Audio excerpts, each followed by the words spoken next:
Special train से रामेश्वरम धाम की तीर्थ यात्रा। आज ही अपनी सीट बुक कराएं त्रिपुरयात्रा.com पर। 5 मिनट में 5 बड़ी खबरें बता दें। भोपाल के डीबी मॉल में सामूहिक नमाज पढ़ने के बाद बजरंग दल के हंगामे पर कार्रवाई नहीं होने को लेकर कांग्रेस ने प्रशासन पर गंभीर सवाल उठाए हैं। इधर बजरंग दल ने फिर चेतावनी दी है कि अगर सार्वजनिक स्थलों पर नमाज पढ़ी गई तो इसके परिणाम ठीक नहीं रहेंगे।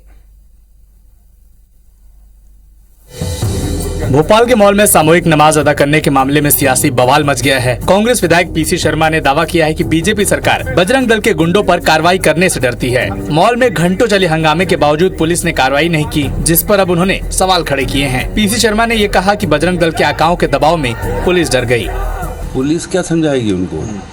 उनके आकाओं ने पुलिस को समझा दिया होगा, इसलिए कोई कार्रवाई नहीं हुई। कांग्रेस के आरोपों पर बीजेपी ने पलटवार किया है। बजरंग दल ने भी चेतावनी दी है कि अगर भोपाल में किसी भी सार्वजनिक जगह पर सामूहिक नमाज अदा की गई तो परिणाम ठीक नहीं होंगे। हमने उनको चेतावनी दी है, आगे से भी अगर ऐसा कुछ होता है तो हम भी परमानेंट वहाँ और बड़े स्तर पे बजरंग दल भोपाल डीबी मॉल के मेन गेट पे हनुमान चालीसा का पाठ करें। कांग्रेस एक खानदान के इर्द गिर्द चलने वाली पार्टी है।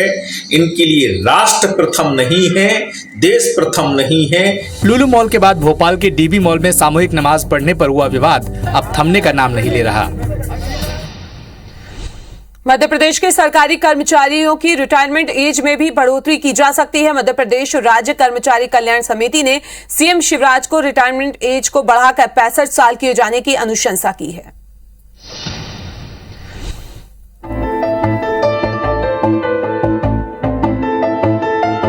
एमपी के सरकारी कर्मचारियों को विधानसभा चुनाव से पहले एक बड़ा तोहफा मिल सकता है।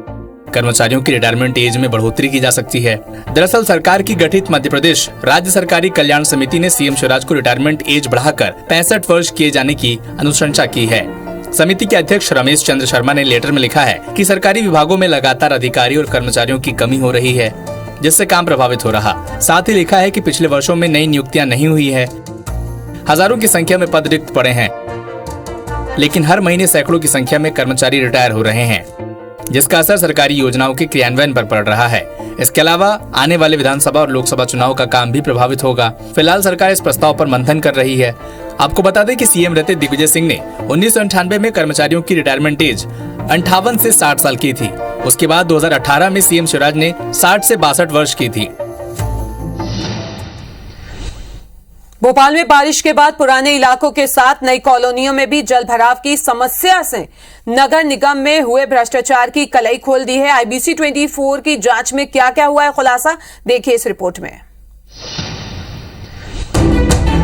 भोपाल में पुराने इलाकों के साथ नए इलाकों में बने कॉलोनियों में बारिश के बाद जलभराव की स्थिति निर्मित होना नगर निगम के टोपोग्राफी एनालिसिस पर कई सवाल खड़े कर रहा है। आईबीसी 24 की जांच में इस धांधली का खुलासा हुआ, जिसमें टोपोग्राफी एनालिसिस यानी किसी भी इलाके की ऊंचाई और ढलान का पता लगाना होता है, लेकिन नगर निगम में भ्रष्टाचार के चलते ढलान क्षेत्रों में भी निर्माण की अनुमति दी गयी। यही कारण है की 500 से अधिक नई कॉलोनियाँ जलभराव का शिकार हो गयी और मास्टर प्लान में ढलाव क्षेत्र की एक जानकारी होने के बावजूद कॉलोनियों को अप्रूवल दे दिया गया। जल भराव की स्थिति भविष्य में निर्मित होगी अथवा नहीं, आपको टोपोग्राफी के माध्यम से पहले उनका स्थल निरीक्षण कर लेना चाहिए, लेकिन टीएनसीपी ऐसा नहीं करता। महापौर ने मामले की जांच के निर्देश दिए हैं। निरीक्षण करके और उसका भी अवलोकन करूंगी कि ऐसी समस्याएं क्यों आ रही हैं। हम परमिशन देते समय इस चीज का विशेष ध्यान रखें। रसूखदार बिल्डर से लेकर निर्माणकर्ताओं से अधिकारियों की मिलीभगत ऐसी बड़ी समस्या को जन्म दे रही है, जो शहर के विकास में नासूर बनता जा रहा है।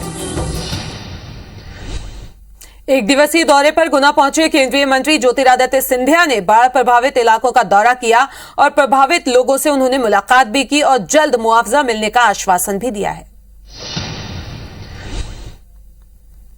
गुना एक दिवसीय दौरे पर पहुंचे ज्योतिरादित्य सिंधिया ने बाढ़ प्रभावित क्षेत्रों का हवाई दौरा किया और गुना की रसीद कॉलोनी पहुंचकर लोगों से नुकसान की जानकारी ली। ज्योतिरादित्य सिंधिया ने कहा कि उन्होंने अफसरों को निर्देश दे दिए हैं कि जल्दी सर्वे कराकर पीड़ित लोगों को मुआवजा दे। साथ ही केंद्रीय मंत्री सिंधिया ने कहा कि सीएम शिवराज दिन रात काम में लगे हुए हैं और हमारे पूरे अफसर जनप्रतिनिधि इस दुख की घड़ी में पीड़ित लोगों के साथ है।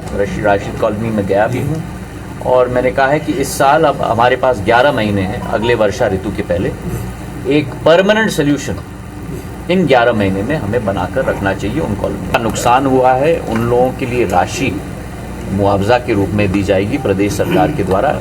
मुख्यमंत्री जी ने भी स्पष्ट निर्देश दिए हैं और मुख्यमंत्री जी ने भी इसे बड़ी गंभीरता लेकर पूर्ण राज्य में एरियल सर्वे किया है स्वयं। सिंधिया ने कहा कि लोगों को उचित मुआवजा समय पर मिले और आगे ऐसी घटनाएं न हों, इसे लेकर भी प्लान बनाए जा रहे हैं।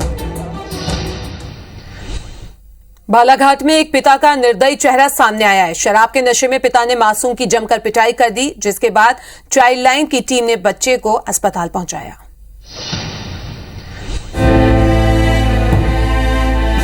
बालाघाट के नवेगांव के कटंगी गांव में दिल झकझोर देने वाला एक मामला सामने आया है, जिसमें एक निर्दयी पिता ने अपने मासूम बच्चे की इतनी पिटाई की कि वो गंभीर रूप से घायल हो गया। वारदात के बाद चाइल्ड लाइन की टीम ने बच्चे को जिला अस्पताल में भर्ती कराया।